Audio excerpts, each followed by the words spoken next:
Caríssimos, renovo a minha alegria de tê-los em nossa casa. O Tomé hoje está em festa porque a gente recebe o Nazareno Feitosa, um companheiro querido, que hoje retorna, à nossa tribuna, depois de alguns anos, aí pelas plagas do mundo, já fez palestras no exterior, aqui no Brasil, indefinidamente em vários lugares, e hoje, junto com vocês, abrilhanta a nossa casa para o tema da noite, autoconhecimento e iluminação interior.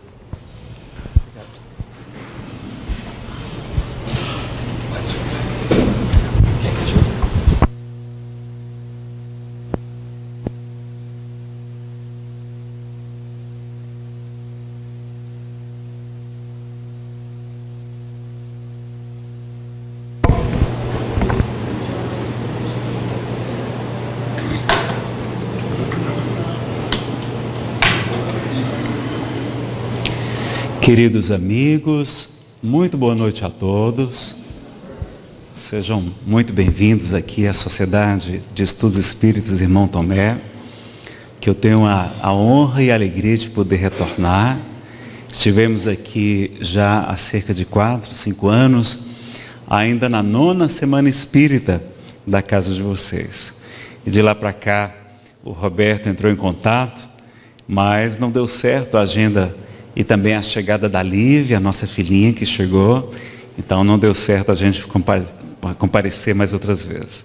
E como a gente tem agora aqui, ali na cidade de Vila Velha, aqui do lado de Vitória, um casal muito querido de amigos, eram nossos amigos, maiores amigos lá em Brasília, o nosso querido Éder, da Costa Albano, e a sua esposa Thelma, que estão aqui fazendo um trabalho muito interessante em defesa da vida, ajudando na marcha em defesa da vida que vocês realizaram esse ano, graças também à ajuda muito preciosa da nossa irmã Cristina Batistuta, que foi quem até entrou em contato com as casas, o seu irmão, nosso querido Dr. Paulo Batistuta, um grande defensor da vida, da Associação Médico Espírita aqui do Espírito Santo.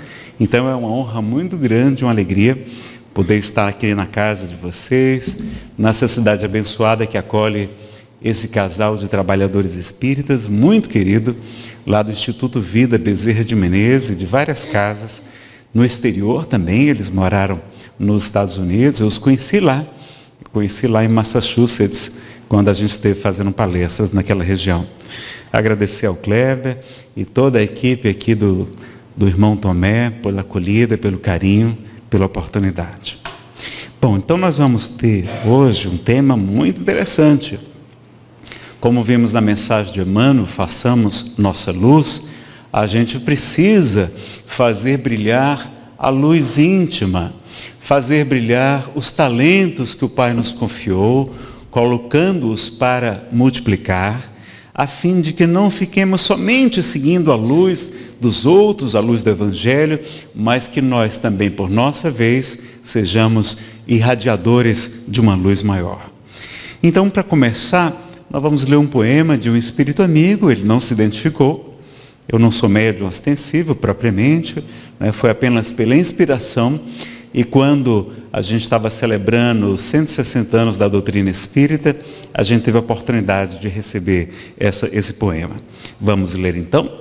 Chama Espiritismo, 160 anos de amor e luz. Muito oportuno agora no mês de Kardec. Kardec, não é? De 3 de outubro, a gente celebra esse aniversário também do codificador. Um dia a nossa terra, cansada de sofrimento, envolvida em sombra e guerra, discórdia e desalento, implorava ao Senhor da vida que enxugasse o seu pranto, que voltasse a ser florida, que brilhasse o seu encanto. Cumprindo-se as Escrituras, um dia raiou a luz, o sol de uma nova verdade, de amor, de paz, nasce Jesus. O mundo então se renova, a esperança se modifica, refulge a boa nova, a mensagem que vivifica. Desce aos circos os cristãos, seus corpos, tochas humanas, agora não choram. Eles brilham, sorrindo, cantam hosanas. Passados 18 séculos, a treva antes vencida reina de novo na terra, a mensagem for esquecida. É então que o Cristo chama, o menino rivaiu, os céus então proclamam, uma nova era surgiu. Chega o Consolador prometido, trazendo o evangelho de luz, restaurado, claro e limpo, da promessa de Jesus. A divina caridade, do amor e do perdão, nos convida a toda hora, sejamos novos cristãos. 160 anos de amor e luz, enquanto o mundo se agita, o gigante verde e amarelo levanta e grita, Jesus. Com o santo espiritismo, toda sombra se desfaz, humildade, trabalho e consolo, amor, verdade e paz. O Evangelho nos pede tão pouco. Lembremos de nossos irmãos que choram tristes e sofridos, levemos consolação. Meu amigo, não te esqueças do tesouro que Ele nos confia, esparge a mancheias a paz e a alegria. Recorda os compromissos que assumiste no além, para que toda a tua vida esteja no eterno bem. Não somente louvar, pregando, cantando, ensinando, mas, sobretudo, exemplificar o Evangelho aperfeiçoando. Aproveitemos, enquanto andamos, sob a luz do Consolador, nada mais de desenganos, mas as santas bênçãos do amor. Lembrando o Cristo Jesus, a doutrina nos convida, sois o fermento da massa, brilhe a vossa luz. Divulguemos o Evangelho, vivamos sua mensagem, transformando o homem velho em fonte de claridades. Proclamemos a nova era de paz e renovação, fazendo Jesus brilhar nos lábios, nas mãos e no coração. Então fica o convite desse espírito amigo, ele não se identificou, Espiritismo, 160 anos de amor e luz. Isso foi em 2017. Bom, meus amigos, para falar sobre autoconhecimento e iluminação, a gente precisaria de um seminário de cerca de 6 horas, pelo menos, de duração, para a gente poder abordar com mais profundidade, tá certo? A gente já tem ele gravado, então quem tiver interesse pode acompanhar depois em DVDs, em CDs de MP3. Agora tem pendrives, iam também com palestras. Toda a renda vai ser revertida hoje aqui por irmão Tomé. Então quem quiser adquirir, fica à vontade, tá? Não é obrigatório. E esse seminário, ele se compõe de várias palestras, de cerca de 7 palestras. Uma chamada Jesus e a Alegria de Ver, que é um tema muito interessante, porque Jesus é o nosso modelo, é nosso guia, é um Cristo, né, a mais elevada hierarquia entre os espíritos puros. Emmanuel diz que ele é o formador do planeta Terra, gera um Cristo antes da formação do nosso planeta. Então, a gente não tem nem noção como grande é Jesus, quão grande ele é. Aí a gente vai ter autoconhecimento e conhecimento que liberta, que é o tema que a gente vai fazer hoje. Mas tem outros temas, por exemplo, como outra palestra chamada Fatores Impeditivos. Aí a gente tem uma palestra chamada Orgulho e Suas Máscaras. Depois a gente explora a vaidade, o medo, a culpa. Tem uma outra palestra chamada Mecanismos de Defesa do Ego e Fugas Psicológicas, né? Então a gente vai utilizar uma série de mecanismos estudados pela psicanálise, que a gente tem hoje, esse estudo muito interessante para o nosso dia a dia, né, com uma projeção, uma introjeção, negação, uma série de detalhes que a gente faz inconscientemente, sem saber, não é? Porque a gente não quer enxergar a nossa realidade. A gente não consegue lidar, muitas vezes, com o nosso íntimo. Então é importante a gente conhecer esses mecanismos que o nosso ego utiliza. Aí a gente tem outra palestra só sobre técnicas e ferramentas de autoconhecimento, e a gente vai explorar algumas técnicas não espíritas. Vamos ver o que a psicologia pode nos falar, o que um conhecimento trazido para o Ocidente por Gurdjieff, chamado Enneagrama, muito interessante, estudado até em algumas faculdades, já estão estudando nas faculdades de psicologia o Enneagrama. São classificações psicológicas, não é nada religioso, não. Tem também o Pathwork, de Eva Perracos, um trabalho mediúnico, mas não é espírita, mas muito de acordo com a doutrina, que essa médium austríaca, Eva Perracos, vai canalizar 258 palestras, e o tema principal desse espírito chamado guia, ele não se identificou, é sobre autoconhecimento. E aí vão ter uma série de livros que a gente vai comentar com vocês, que vocês podem verificar também, se tiverem interesse de conhecer, além de outras técnicas também, como as doenças. O que as doenças podem nos falar a respeito do autoconhecimento?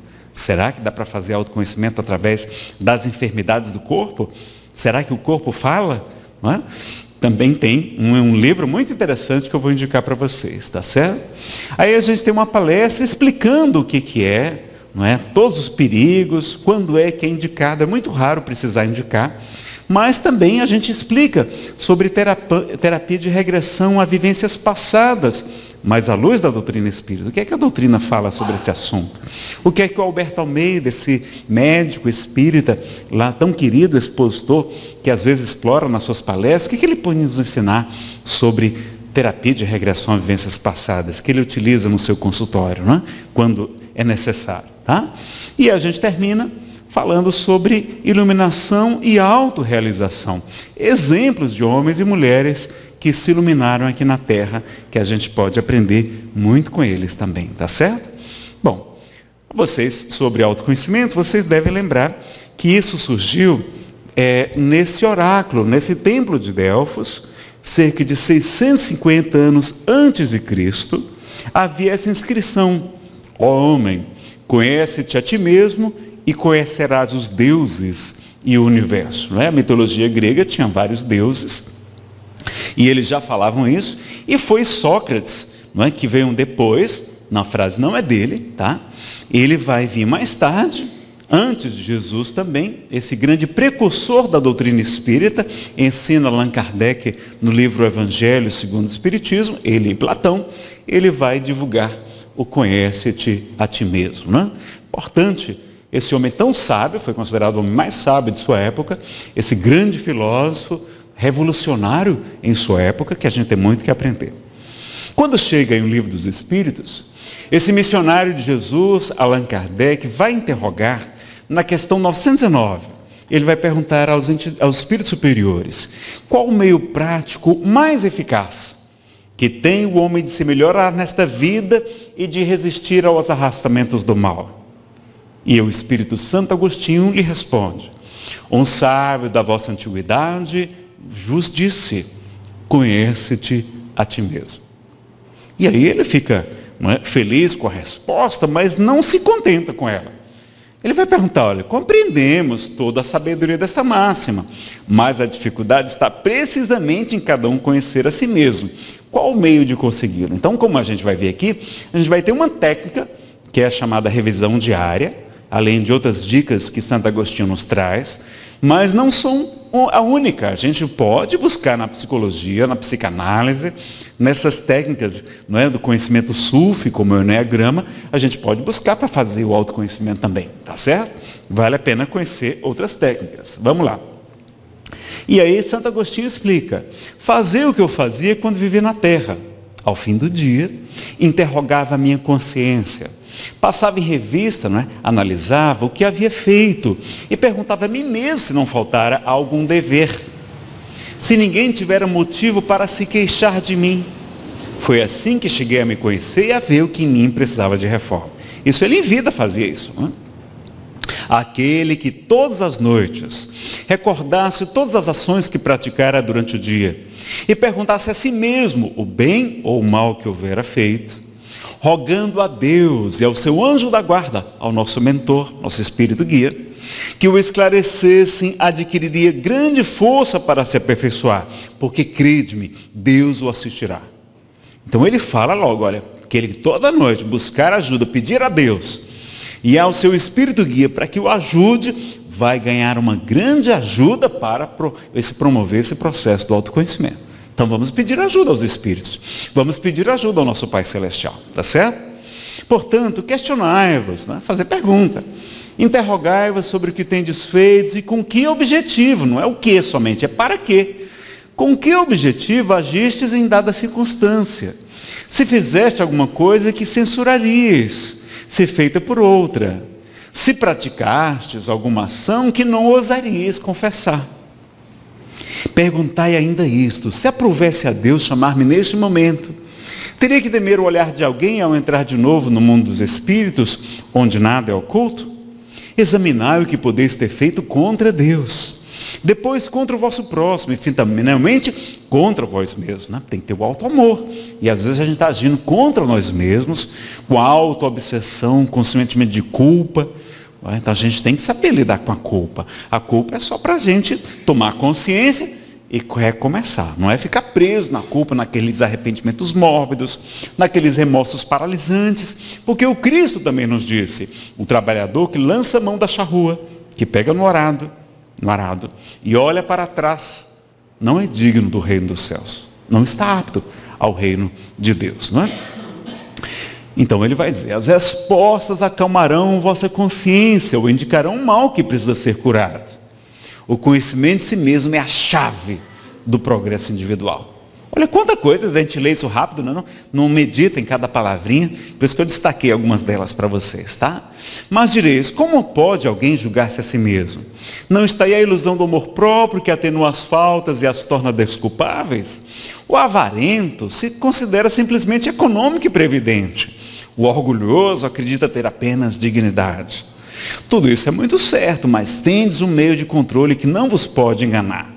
Quando estiverdes indecisos sobre o valor de vossas ações, perguntai como a qualificaríeis se fosse praticada por outra pessoa. Se a censurais nos outros, ela não poderia ser mais legítima caso fosseis o seu autor, porque Deus não usa de duas medidas na aplicação de sua justiça. Procurai também saber o que pensam os outros, e não desprezeis a opinião dos vossos inimigos. Olha que coisa. O que os nossos inimigos estão falando da gente, não é? E Jesus pede para a gente orar por aqueles que nos perseguem e nos caluniam, né? Amar os inimigos, fazer o bem àqueles que nos odeiam, porque eles são nossos professores particulares também. A gente tem que ver, analisar, não é só se revoltar com eles, não.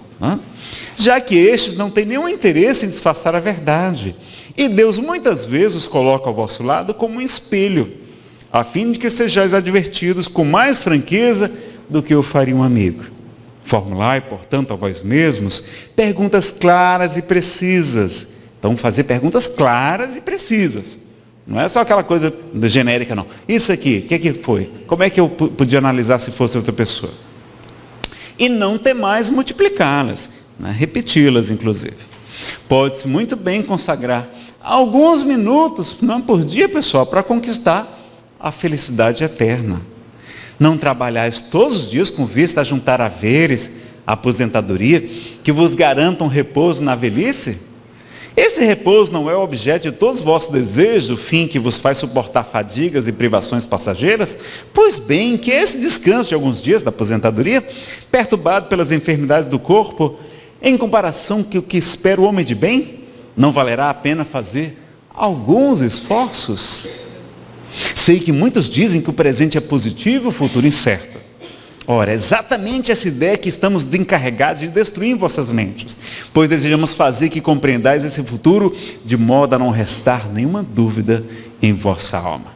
Foi por isso que primeiro chamamos vossa atenção por meio de fenômenos capazes de ferir-vos os sentidos, e que agora vos damos instruções que cada um de vós está encarregado de espalhar, de divulgar. É nossa missão divulgar a doutrina espírita também. Isso é uma grande caridade, não é? Jesus, o que ele mais fez? Foi ajudar os necessitados? Não, o que ele mais fez foi anunciar o Evangelho, divulgar o Evangelho. Curava os corpos para chamar a atenção para a mensagem. Paulo de Tarso, o que ele mais fez? Divulgar o Evangelho. Os apóstolos, divulgar. O que Francisco de Assis fazia? Divulgar o Evangelho, sobretudo com o exemplo da caridade. Mas ele era um grande pregador e mandava suas frases de 2 em 2 pelo mundo para anunciar o Evangelho. Chico Xavier, divulgar a doutrina espírita, não é? 500 livros psicografados. Allan Kardec, organizar e divulgar a doutrina espírita, com a revista espírita que todos os meses, durante 12 anos, esse gigante fazia. Então, divulgar a doutrina é uma grande caridade que a gente está fazendo para ela. Emmanuel diz que o Espiritismo solicita uma espécie permanente de caridade, a caridade da sua própria divulgação, no livro Estude Viva, tá bom? Com esse objetivo é que editamos o Livro dos Espíritos, Santo Agostinho, tá? A gente está usando a tradução do Evandro Nuleto Bezerra da FEB. Então vamos lá. Bom, já vimos aqui a revisão diária. O espírito que tem um pseudônimo de Hamed, pelo médium Francisco do Espírito Santo Neto, ele fala uma coisa curiosa, ele diz assim, que nós conhecemos muito do mundo material. Nós temos a química, a biologia, a medicina, a ciência, temos a astronáutica, nós já viajamos para fora da Terra, mas nós não encontramos a felicidade no mundo material.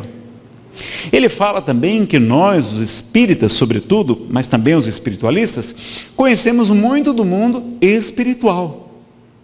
Mas nós não encontramos a felicidade no mundo espiritual. Há sofrimento também no mundo maior.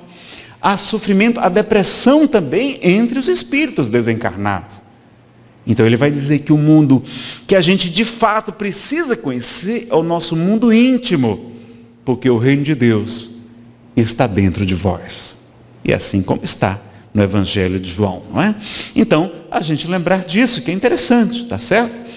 E o nosso querido André Luiz Peixinho, palestrante, presidente da Federação Espírita do Estado da Bahia, ele fez uma pesquisa com 40 voluntários que faziam trabalho social. E ele disse, olha, eu queria saber por que vocês fazem trabalho social. Aí eles falam, não, por causa da caridade, fala da caridade da nossa salvação, porque a gente tem que amar o próximo como a si mesmo. Eles não, mas por que outros motivos? E chamar o cada um em particular. E dos 40, 25 disseram que faziam caridade com medo de ir para o umbral, para as regiões, não é, ainda de sofrimento no mundo espiritual, não é, narrada por André Luiz no livro Nosso Lar, por exemplo, e outras. Dos outros 15, 14 confessaram que faziam caridade para ganhar bônus hora, para ganhar mérito, créditos no mundo espiritual, como ensina o livro Nosso Lar, que está perfeito também, porque Jesus nos ensinou a cada um segundo as suas obras. Está lá até no Apocalipse, no último capítulo, cada um será julgado conforme as suas obras. Então é necessário trabalhar no bem, não é? E também, um deles, o último disse, era o mais jovem, disse assim, olha, Peixinho, para ser sincero, eu gosto também de fazer caridade, porque quando eu saio na sexta-feira com os meus amigos, na noite, nos bares, aí eu falo para eles, olha, você não sabe onde é que a gente foi no domingo passado. Nós visitamos a favela tal, distribuímos tantas cestas básicas, fizemos tal trabalho assistencial. Ele fazia caridade para contar vantagem, para divulgar, para dizer que a sua doutrina, a sua filosofia espiritualista era supostamente, não é, superior às demais filosofias e até religiões. Não é? Então, vejam que nenhum dos 40 estava fazendo caridade pelo altruísmo, pela abnegação, pela renúncia de si mesmo, pelo amor ao próximo. Nazareno quer dizer que a gente tem que parar de fazer caridade? Não, eu não disse isso. Emmanuel vai nos ensinar que nós deveríamos fazer tudo por amor. Mas enquanto a gente não aprendeu ainda, façamos pelo dever, porque é nossa obrigação ajudar nossos irmãos. Então, vamos continuar fazendo. Agora vamos começar a investigar. Por que eu estou fazendo essa caridade? Por que eu estou agindo dessa maneira? Então, para quê? Né? Como o Santo Agostinho já nos perguntou ali, com que objetivo? Tá certo? A gente vai ter que aprender também a conhecer a nossa sombra, né? Jung chamou de sombra essas nossas imperfeições que a gente não enxerga. E, ao mesmo tempo, a gente buscar a nossa sombra dourada, os talentos, as potencialidades que a gente pode e deve multiplicar. Por exemplo, no livro Os Prazeres da Alma, Hamed fala dos talentos, das qualidades que a gente pode e deve aprender a divulgar também, a crescer, a multiplicá-las, não é? Ele tem Renovando Atitudes, é o mais conhecido, tem As Dores da Alma e Os Prazeres da Alma. Essa tríade são obras muito interessantes também sobre autoconhecimento, tá? Eu gosto muito do trabalho do Hamed. Agora, lembrar que iluminação, pessoal, não é angelização não, tá? A gente não vai virar anjo quando se ilumina. O que é iluminação? É lançar luz onde antes havia sombra. É lançar luz no que estava inconsciente, que a gente não percebia. É diferente de se tornar um espírito puro, tá certo?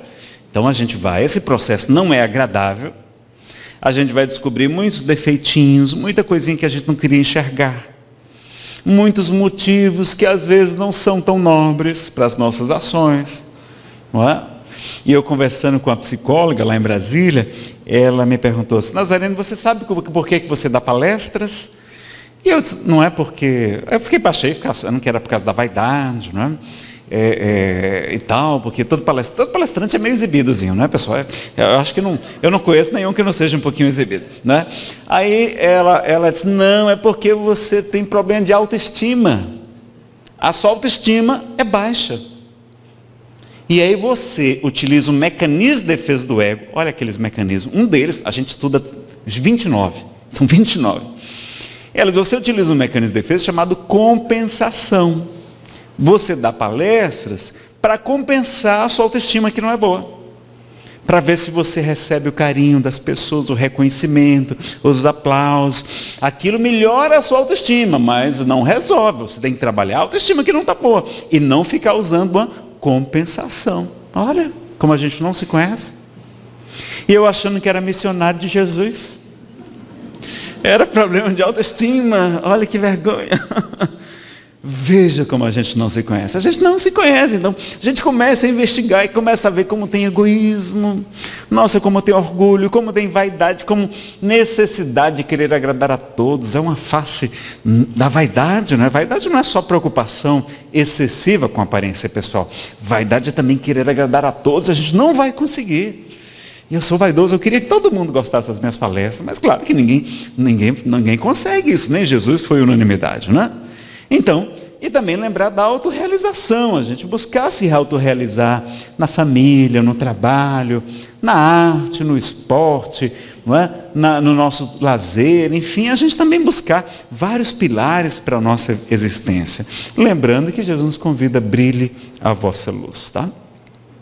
A gente tem vários mecanismos de catarse, não vou explorar muitos deles não, mas vejam só, que às vezes esses fenômenos internos, eles se manifestam através de choros, sonhos, né? Freud vai estudar muito a interpretação dos sonhos, através de uma depressão. Será que tem alguma coisa por trás da depressão que a gente precisa conhecer melhor? Ansiedade, angústia, quanta gente ansiosa hoje, não é? O pânico, doenças, as próprias drogas. Por que eu estou usando droga? Então, a dependência química hoje, cada vez mais, se identifica que tem comorbidades, tem doenças ao lado dela que mantém a dependência. Por isso que tem gente que experimenta e não se torna dependente químico. Por quê? Porque não tem a comorbidade. Então, quantas pessoas começam a ficar dependentes do álcool? Por quê? Porque procura o álcool porque tem problema de autoestima, tem uma fobia social, tem muito medo do público. Tem necessidade, então é muito triste, então busca, por causa de uma depressão, busca o álcool. Porque quando a gente bebe, ele deixa a gente mais solto, né? E aí a gente faz também um monte de bobagem. Mas como a gente fica mais engraçado, mais solto, menos tímido, não é? A gente fica até mais valente, tem gente que arruma briga. O álcool é a droga que mais mata. Mata muito mais do que as outras drogas ilícitas. Porque provoca os acidentes, violência doméstica, estupros, homicídios. Quando você vai ver, toda a pessoa estava com álcool na cabeça. É uma briga de bar que você está alcoolizado. Então, assim, o álcool é terrível. E a pessoa não se dá conta disso. E ele também é uma droga depressora do sistema nervoso. Ele não é um estimulante como a cocaína, como o crack, como a cafeína. Ele apenas, né, a gente fica mais solto ali no início, mas depois a gente começa a ficar com sono, fica sedado, né, fica grogue. E no outro dia ainda fica com ressaca. Então ele não é uma droga que vai trazer alegria, estímulo, energia. Não, ele vai deixar você sedado. Ele vai provocar mais depressão. E a pessoa está buscando o álcool por causa da depressão. Então não adianta mandar uma pessoa para a clínica de desintoxicação, que a desintoxicação é necessária para a pessoa começar a poder ser trabalhada. Mas ela é muito pouco importante, muito pouco significativa, na verdade. E é importante saber o que tem por trás, porque se você não tratar a depressão, não adianta tratar o alcoolismo. Por que a pessoa vai para o cigarro, para o tabaco? Por que ela vai para a maconha? Porque muitas vezes tem problema de ansiedade generalizada. Se não tratar a ansiedade, ela vai voltar para a maconha. Vocês entenderam? Então tem que ver o que é a doença, e normalmente é uma doença mental, que está por trás de um transtorno mental qualquer. Conflitos sexuais, a pessoa se anestesia nas drogas, conflitos familiares, não é?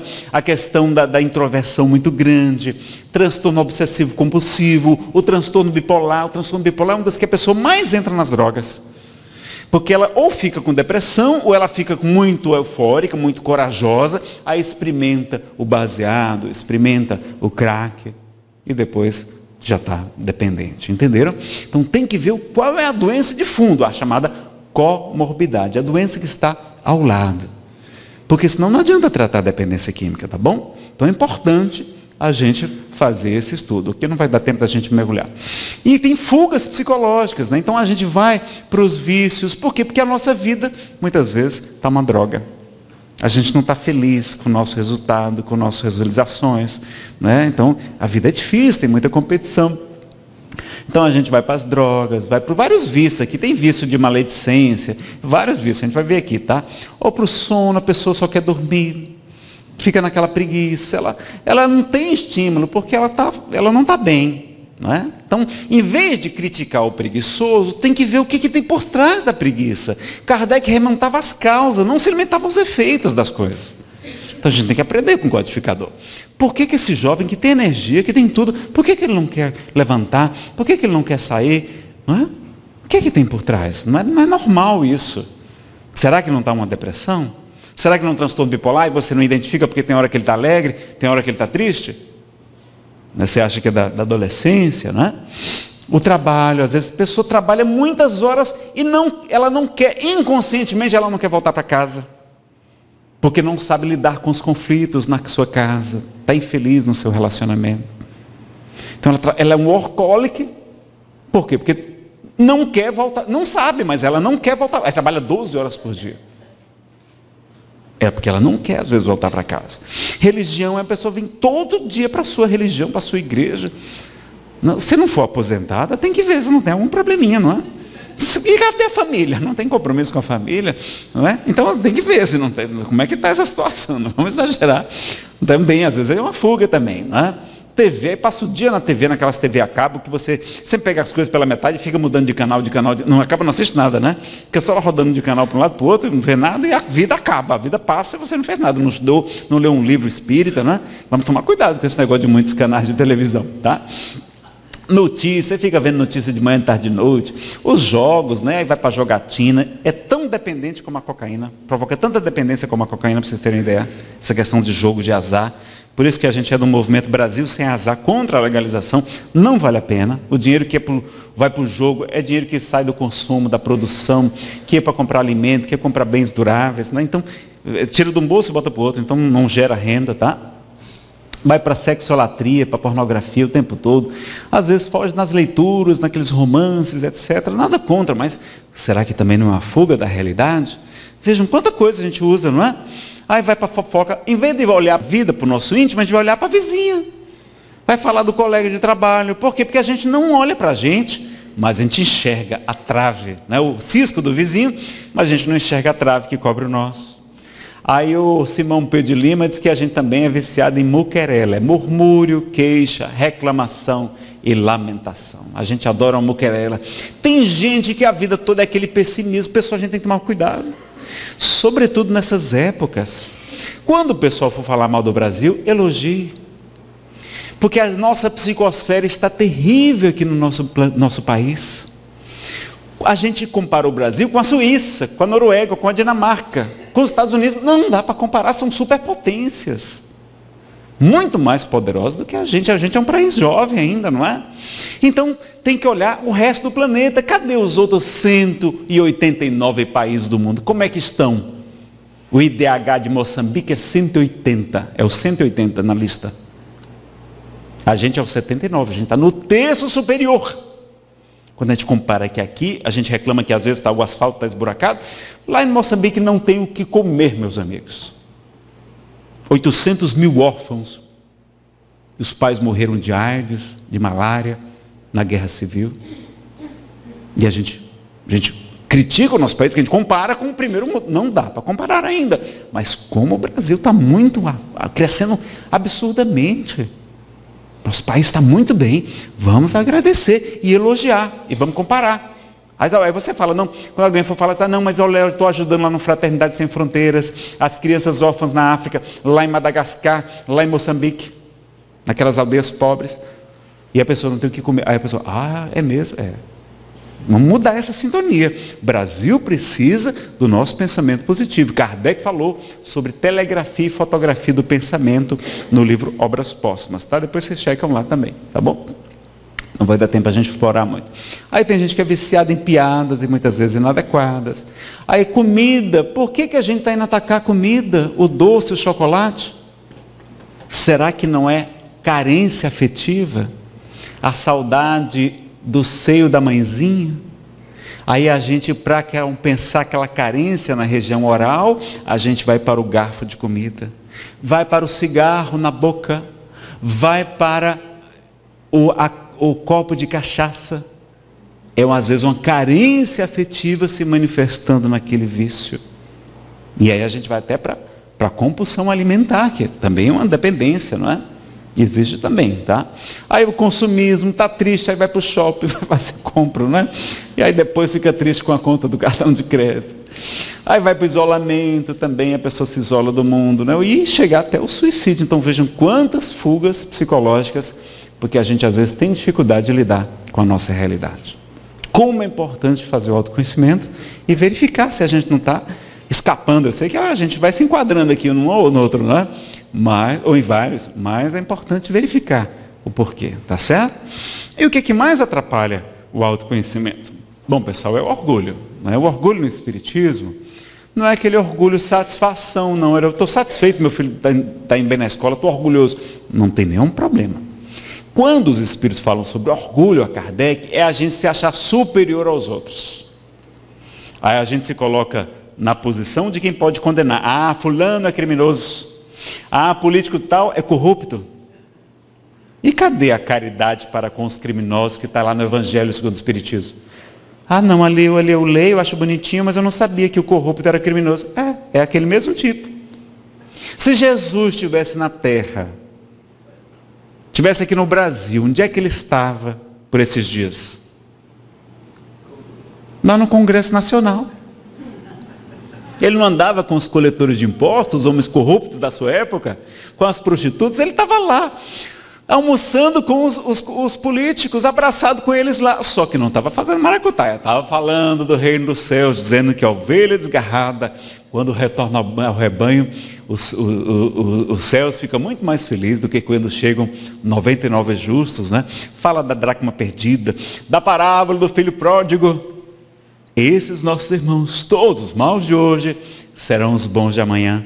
Então a gente orar por eles. Quem está fazendo oração pelos nossos políticos? Pelos nossos candidatos? Pelos nossos eleitores? Pelo nosso Brasil? Vamos orar e não ficar. Como é que estão as nossas redes sociais? Nosso WhatsApp, se a gente mostrasse aqui na tela o nosso WhatsApp, como é que você não vai ficar com vergonha não? Porque a gente publica. A gente publica ou encaminha cada coisa. Meu Deus. Né? Então o orgulho é a gente não enxergar as nossas imperfeições morais, e acreditam, a gente tem muitas. Não saber ainda que a gente tem um passado de equívocos para reparar. E a gente enxerga o defeito do vizinho, não enxerga o nosso. Aí ele impede, ele provoca uma cegueira. Por exemplo, eu fui ateu durante 12 anos. Eu precisei de uma quebra financeira, de uma depressão muito grave para poder despertar e procurar respostas. E conheci a doutrina espírita, que me consolou o intelecto e o coração. Então veja, era o orgulho. Não acreditava nem em Deus. Então a gente é menosprezar, é humilhar as outras pessoas, as outras opiniões. Tem mais coisas sobre orgulho, não dá tempo da gente falar aqui. Mas veja que nós não somos bons. Primeira coisa é reconhecer que a gente não é bom. Bom só um, Deus. Querem ver? Quem aqui já superou completamente o seu egoísmo? Levante a mão, por favor. Alguém já venceu completamente o egoísmo? Não. Quem já venceu completamente o seu orgulho? Levante o braço. Ninguém também, não é? Eu também não, viu? Também não vou levantar, não. Nenhum dos dois. Ora, os principais defeitos a gente traz, vejam que a gente é mau, a gente não é bom. A gente tem uma capa, um verniz social. A gente só não apronta mais porque a gente tem medo de ir para a cadeia. Tem medo de ficar com o nome sujo, das pessoas falarem mal da gente, de responder um processo. Só por isso, pessoal. Quando tem uma greve da polícia militar, o que é que acontece? A gente saqueia as lojas, os supermercados, as joalherias. País, lá nos Estados Unidos, quando tem um blackout, uma greve, acontece isso lá também. Se um caminhão aqui na estrada virar e tombar, o que acontece com a carga? Desmaterialização. Desmaterializa-se. A gente, que é homens e mulheres de bem, rouba a carga e acha aquilo muito natural. Então, isso é muito bom para a gente diminuir um pouco o orgulho, não é? E aí a gente vai perceber que, calma lá, Emmanuel vai dizer assim, que a gente só não é pronta mais por falta de oportunidade, que se deixar a gente apronta. Então a gente precisa olhar com misericórdia, com clemência, porque isso é caridade para os nossos irmãos. A clemência, não é? A misericórdia, a indulgência para com as imperfeições alheias e o perdão das ofensas, como está na questão 886, tá? Veio aqui na inspiração para eu falar também. Essa é dura. Vocês querem levar um balde de água fria no orgulho? Vamos levar hoje? Revista Espírita. Allan Kardec pergunta ao espírito Bernard de Palissy, pelo médium Vitória Ansardin. O que acontece? Ele está falando sobre o planeta Júpiter, que os espíritos, diz Kardec, é o mais avançado do sistema solar.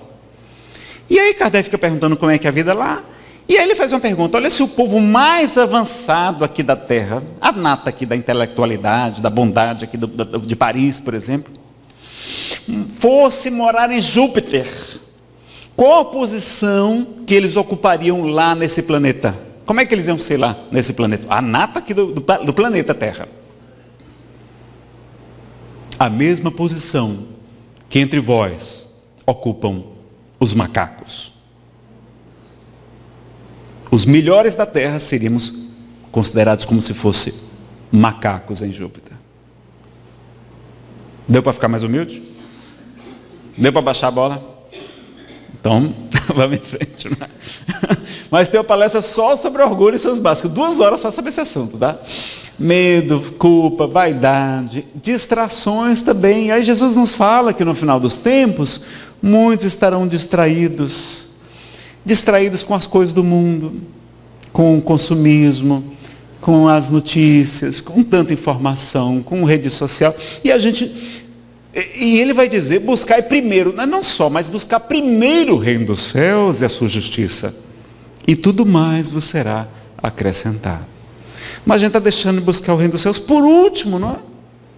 Não pode ser só 1 horinha, uma vez por semana na casa espírita. A gente tem que avançar, tem que se dedicar um pouquinho mais, não é verdade? Então, qual o primeiro livro? Como fazer o autoconhecimento? Qual seria o primeiro livro a gente estudar para fazer o autoconhecimento? O que é que vocês acham? O livro mais importante para a gente fazer autoconhecimento? O livro dos Espíritos. O que é que nós somos? Espíritos. Então, primeiro livro, o livro dos Espíritos. Saber quem somos nós, de onde viemos, para onde vamos, por que sofremos, entender. Ali a gente dá aquele livro é um divisor de águas na vida da gente. A gente nunca mais será o mesmo depois de ler o livro dos Espíritos. Cada vez que a gente lê, vê coisas novas, vê coisas que eu não tinha percebido, né? Como é profunda aquela obra. Né? Jesus fala, e conhecereis a verdade vos libertará. E um roteiro seguro para a gente seguir, o Evangelho de Jesus. E a gente tem o Evangelho comentado, né? Os principais trechos, pelo menos, do Evangelho, comentado pela doutrina espírita, por Allan Kardec e pelas psicografias dos espíritos superiores, não é? Então a gente está com o roteiro da prova, está com o gabarito da prova e está com o gabarito comentado. Dá para tirar 10 na prova, já dá para tirar 10, né? Pelo menos não, acima da média, acima do 7 dá para tirar. A gente já sabe o que é certo e o que é errado, né? O auto-perdão, o auto-amor, a revisão diária, que a gente já viu aqui. Vigiar os pensamentos, né, pessoal? Quando Jesus fala vigiar, é os pensamentos, os sentimentos, as emoções, as palavras. E orai a fim de não cair em tentação, em obsessão. Rever crenças, condicionamentos, atavismo que a gente traz de outras encarnações. A psicoterapia com um bom profissional, um bom psicólogo, não é? Vai ajudar muito a fazer autoconhecimento. É uma excelente maneira de fazer autoconhecimento. Tá? Agora, tem bons psicólogos e tem maus psicólogos também. Né? Tem uns psicólogos que só querem que todo mundo se separe. Não, calma lá, não é assim não. Né? A doutrina espírita não é contra o divórcio, mas não estimula a separação também não. A gente está separando por qualquer motivo hoje em dia. Não é? E tem psicólogos espíritas com essas teses. A gente tem que tomar cuidado. Não, calma lá. Vamos ver o que é que Emmanuel nos ensina, etc., sobre esse assunto. Tá? Vamos ser mais responsáveis com nossas famílias, nossos familiares. Né?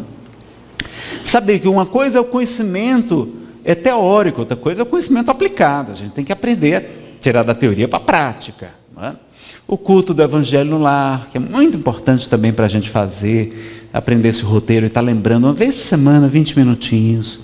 Tem algumas casas que tem o estudo do Evangelho segundo o Espiritismo em pequenos grupos, sobretudo as partes ligadas à reforma íntima, né? O atendimento espiritual, o apoio à melhoria espiritual, o apoio à reforma íntima, tratamento espiritual, evangelioterapia, educação. Tem vários nomes diferentes, em várias federações do Brasil tem nomes diferentes, e em casas espíritas também tem nomes diferentes, alguns dos nomes estão aí, tá? São pequenos grupos de até 15 pessoas, e a pessoa é convidada a participar, a falar.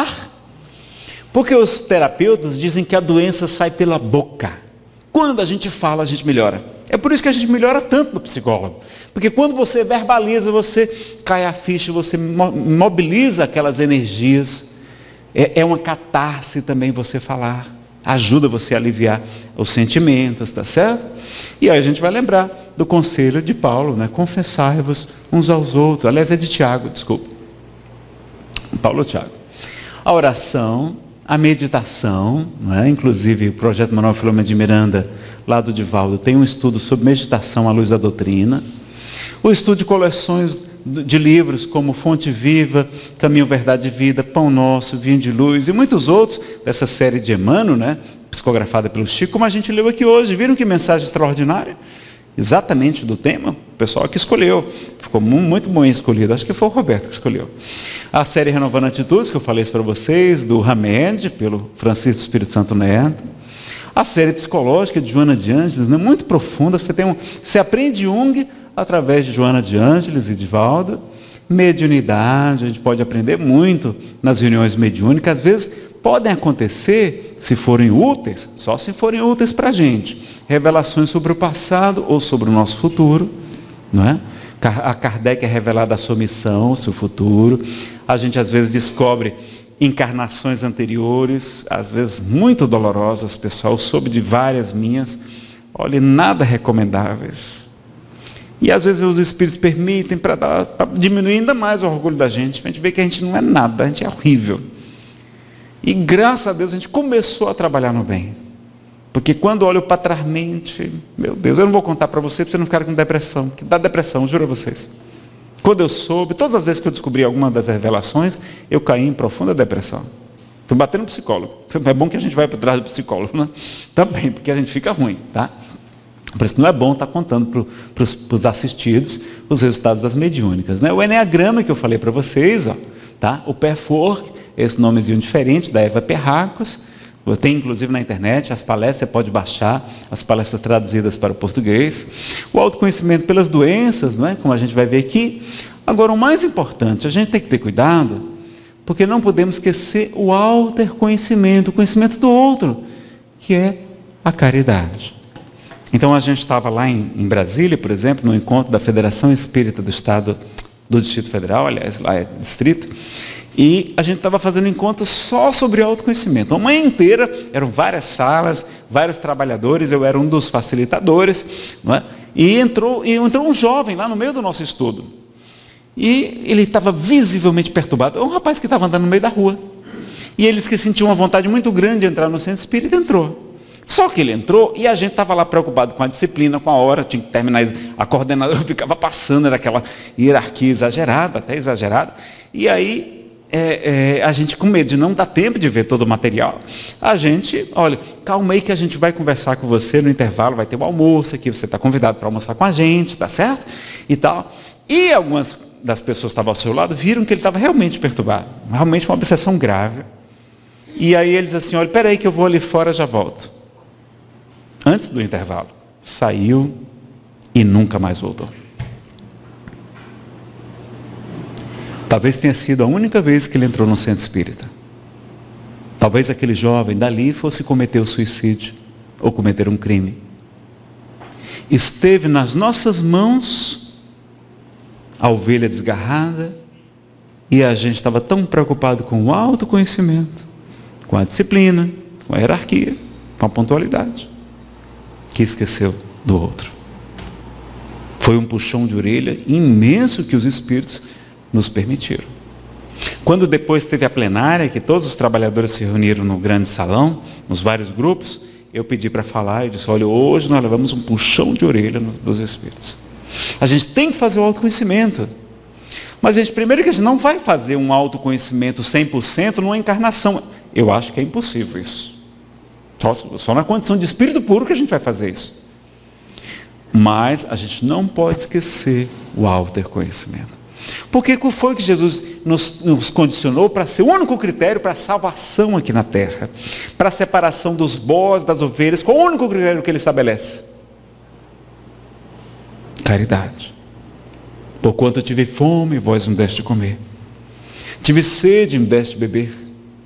Era estrangeiro, era imigrante, vim da Venezuela sofrendo, muito, passando fome, desespero.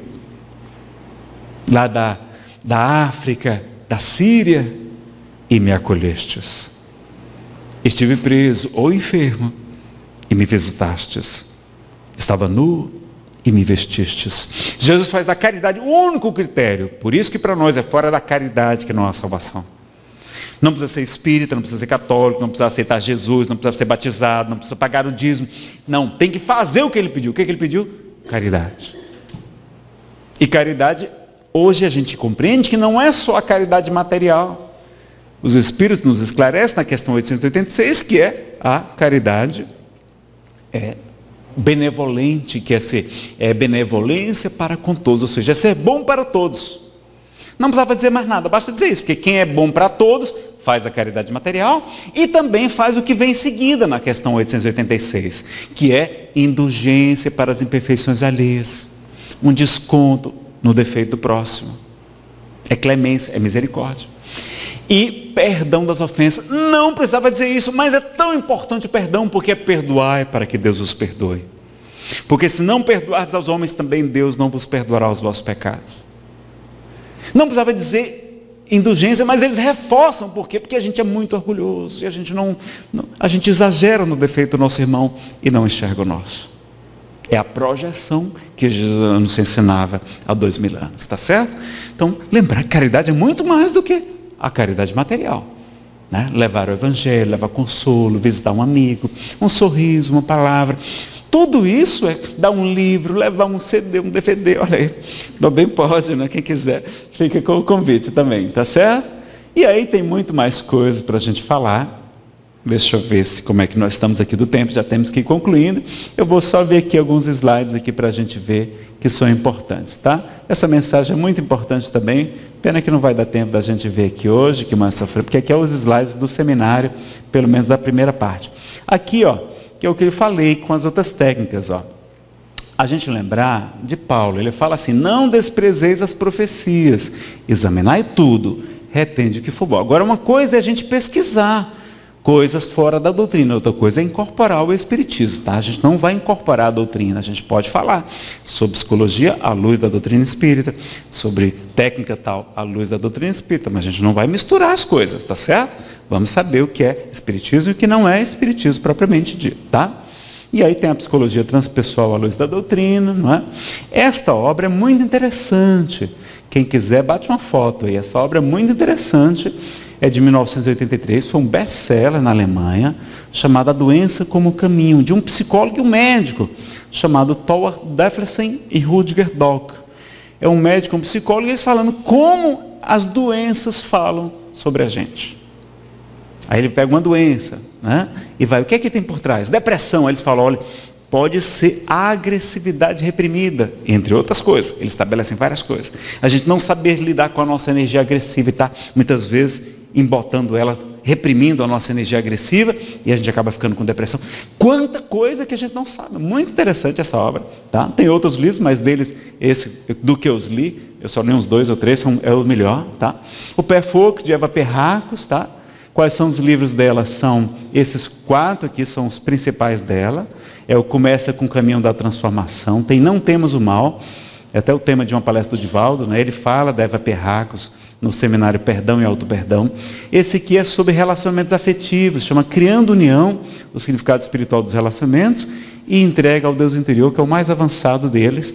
Tá? Então, quem quiser conhecer depois, tem grupos, ele não é só teórico, tem que ter se você realmente quiser fazer o Perfork, tem que participar com um helper, é um auxiliar que vai, um facilitador que vai reunir uma vez por mês com um grupinho, o grupinho se reúne uma vez por semana, entre eles, e aí vai trazer várias dicas, uma pessoa mais experiente do que a gente, para fazer o autoconhecimento, grupos pequenos, 4, 5, 6 pessoas, tá?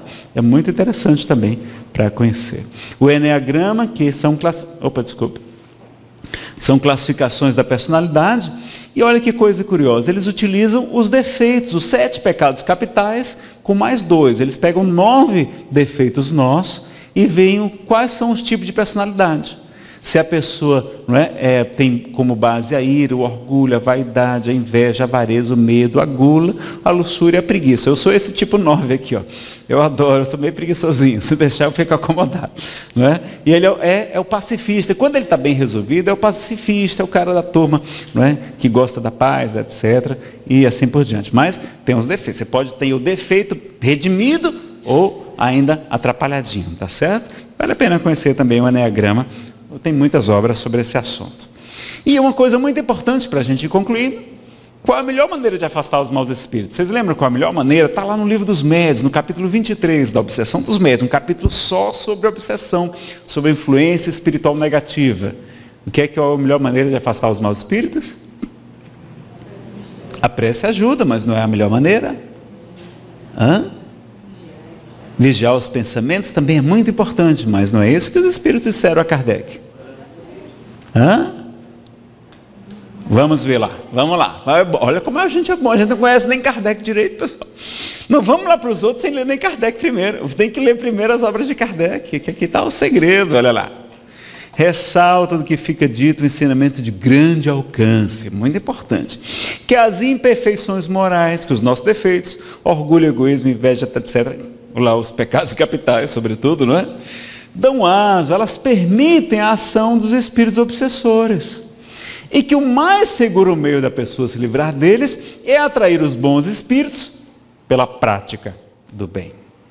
Então, quando a gente vai fazer o bem, quando a gente vem ser voluntário aqui na casa espírita, né? Vem aqui trabalhar em qualquer coisa, a gente é acompanhado dos bons espíritos. Pessoal, eu posso estar ruim como for. Eu posso estar romântico como for, porque eu não entro mais em depressão, eu digo que fico romântico. Que eu descobri que aqueles poetas, pintores, músicos, era tudo depressivo, só que não tinha palavra, né? Eles eram chamados de românticos. Aí eu digo que estou romântico por alguns dias, eu posso estar romântico, tristinho e tal. Quando eu saio da palestra, eu saio novo, é impressionante. Como eu me sinto bem quando a gente vai fazer o bem, porque a gente atrai a presença dos espíritos nobres. Não é? Quando a gente vai fazer um trabalho social, quando a gente visita um enfermo, uma pessoa necessitada, a gente acha que está fazendo um favor, mas nós somos os maiores beneficiados, não é verdade? Os bons espíritos que estão ali junto deles nos agradecem, nos fortalecem, nos ajudam, tornam-se nossos amigos, não é assim? Então vamos lá. Esse aqui então, o último slide por causa do tempo. E qual a principal causa das nossas imperfeições morais? Vocês viram que o problema nosso, da obsessão, são as imperfeições morais, não é verdade? Elas é que permitem. Só tem obsessor porque a gente oferece a tomada. As imperfeições são as tomadas que permitem a obsessão espiritual. E a maior delas é o sentimento de culpa, diz Manuel Filomeno de Miranda. E qual a principal causa? Kardec estudou no livro A Gênese, olha, completou 150 anos este ano.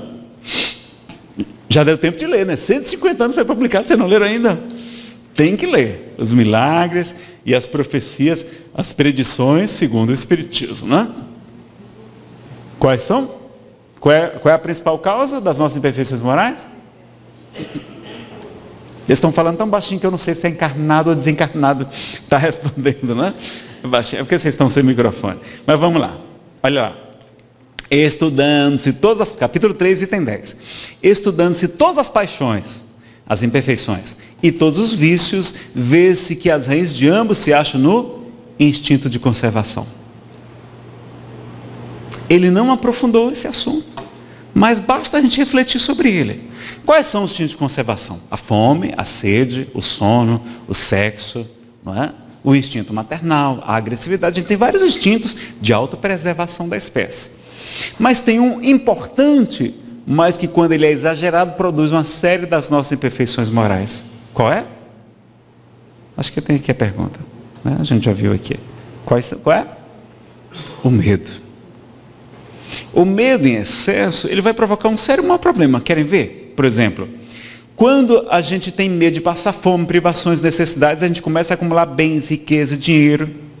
E a gente começa a desenvolver a avareza, o egoísmo. Pensa primeiro nos nossos, não é? Porque o mal é a gente querer o bem só da gente. E o bem é a gente querer o bem de todos. A principal definição, diz Haroldo Dutra Dias, esse palestrante muito querido. E aí, então, a gente perceber. O segundo maior medo para os nossos irmãos psicólogos é o medo da rejeição dos pais. A gente morre de medo de ser rejeitado pelos nossos pais.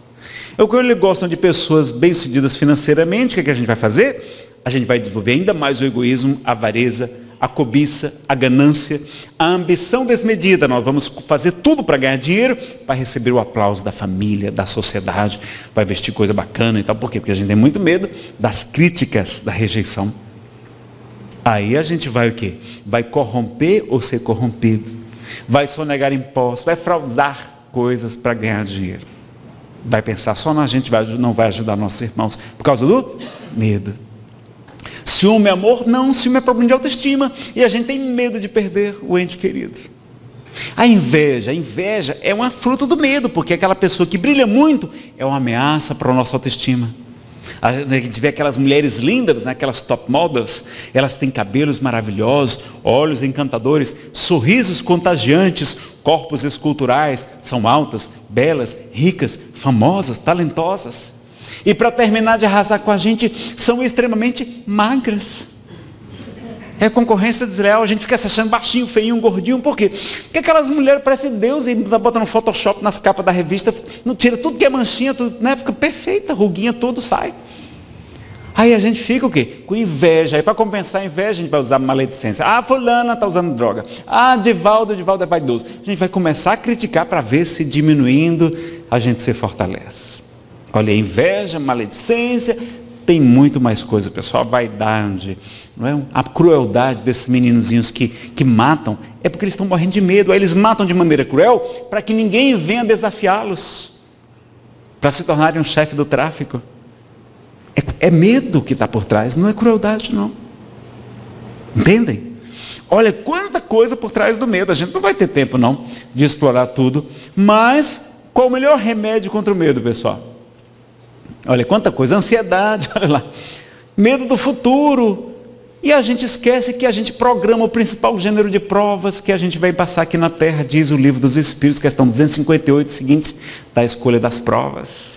Então a gente programou o principal gênero de provas. Tudo que Deus é perfeito, soberanamente justo e bom, a gente é indestrutível, nosso corpo é apenas uma roupa, nós somos mais do que o Superman, do que a supermoça. E a gente fica morrendo de medo, ansioso, preocupado, arrancando os cabelos. Não é? E ele fala, até os cabelos das vossas cabeças estão todos contados. No meu caso está até mais fácil de contar, não é? Tem pouquinho. Então veja, tudo por causa do medo, pânico e tanta coisa. E qual a melhor virtude contra o medo? Para a gente ir embora, para casa. Aliás, tem um passe ainda, né? Tem um passe. Qual a melhor virtude contra o medo? A fé. A fé é a mãe de muitas virtudes. Então, se a gente tiver uma fé robusta, uma fé inabalável, aquela que somente que pode encarar a razão frente à face em todas as épocas da humanidade, diz Kardec, não é? Se a gente tiver uma fé poderosa, a gente vai ter menos medo e vai poder combater essas nossas imperfeições morais. Não é isso? E como fortalecer a nossa fé? O problema, Nazaré, é que minha fé é bem pequenininha, é menor que um grão de mostarda. Como é que a gente faz para fortalecer a fé? Com conhecimento. Conhecereis a verdade vos libertará, nos ensina Jesus. E com autoconhecimento, que é o meio prático mais eficaz de o homem melhorar-se nesta vida e de resistir aos arrastamentos do mal. Tá bom? A experiência também ajuda, né? Então, conhecimento. Então, o estudo das obras de Allan Kardec. Chico Xavier vai dizer que o primeiro e mais importante tratamento para a obsessão espiritual é o estudo das obras do senhor Allan Kardec. Então, se você não tem ainda, adquira ou pegue na internet, faz download do arquivozinho do site da FEB. Importante conhecermos Allan Kardec, ok? E a gente então vai terminar com um poema. Aliás, Jesus nos convida, não está escrito, vós sois deuses? Está lá no Salmo 82, vós sois deuses, filhos do Altíssimo, todos vós. Né? Deus com D minúsculo, né? Na verdade vos digo, que aquele que crê em mim também fará as obras que eu faço, e as fará maiores do que esta. Vós sois o sal da terra, o fermento da massa, a luz do mundo. Brilhe a vossa luz, e resplandeçam as vossas boas obras diante dos homens, para que eles glorifiquem a Deus, nosso Pai, que está nos céus. E quando vocês estiverem aflitos, preocupados, perguntando onde está Deus, vamos lembrar do poeta sergipano José Soares Cardoso, no poema Onde está Deus? Onde está Deus? Pergunta o cientista. Ninguém ouviu jamais. Quem ele é? Responde às pressas o materialista. Deus é somente uma invenção da fé. O pensador dirá sensatamente, não vejo Deus, mas sinto que Ele existe. A natureza mostra claramente em que o poder do Criador consiste. Mas o poeta dirá com segurança, de quem afirma porque tem certeza, eu vejo Deus no riso da criança, no céu, no mar, na luz da natureza. Contemplo Deus brilhando nas estrelas, no olhar das mães fitando os filhos, nas noites de luar claras e belas. Em tudo pulsa o coração de Deus. Eu vejo Deus nas flores e nos prados, nos astros a rolar pelo infinito. Escuto Deus na voz dos namorados e sinto Deus na lágrima do aflito. Percebo Deus na frase que perdoa. Contemplo Deus na mão que acaricia. Escuto Deus na criatura boa e sinto Deus na paz e na alegria. Eu vejo Deus no médico salvando, presinto Deus na dor que nos irmana, descubro Deus no sábio procurando compreender a natureza humana. Eu vejo Deus no gesto da bondade, escuto Deus nos cânticos do crente, percebo Deus no sol, na liberdade, e vejo Deus numa planta e na semente. Eu vejo Deus, enfim, por toda parte, que tudo fala dos poderes seus. Descubro Deus nas expressões da arte, no amor dos homens também sinto Deus, mas onde eu sinto Deus com mais beleza, na sua mais sublime vibração, não é no coração da natureza, é dentro do meu próprio coração. Que Jesus nos abençoe e nos mantenha em sua paz. Muito obrigado, meus amigos.